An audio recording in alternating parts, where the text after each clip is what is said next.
নেতৃবৃন্দ, নগর নেতৃবৃন্দ এবং বিভিন্ন থানা শাখা থেকে আগত উপস্থিত জনতা সবাইকে জানাই আন্তরিক শুভেচ্ছা এবং বিপ্লবী অভিনন্দন। প্রিয় উপস্থিতি, 2024 সালের যে জুলাই আন্দোলন হয়েছিল, এই আন্দোলন ছিল বৈষম্যের বিরুদ্ধে, ফ্যাসিবাদের বিরুদ্ধে, ঠিক কিনা ভাইয়ের আমার? বর্তমান সরকার ক্ষমতায় আসার পর আমরা দেখেছি পূর্বের সরকারের চরিত্র তারা নতুন ভাবে ধারণ করা শুরু করেছে, ঠিক কিনা ভাইয়ের আমার?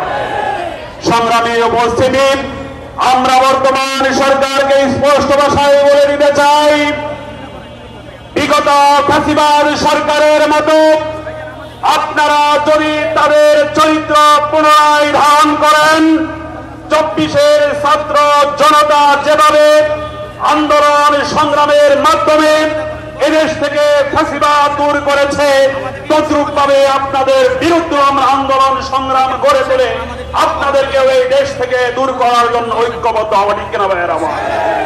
প্রিয় উপস্থিতি, সরকার ক্ষমতায় আসার পরেই আমরা গভীরভাবে লক্ষ্য করছি সারা দেশের জেলার পরিষদ যেগুলো রয়েছে তাদের দলীয়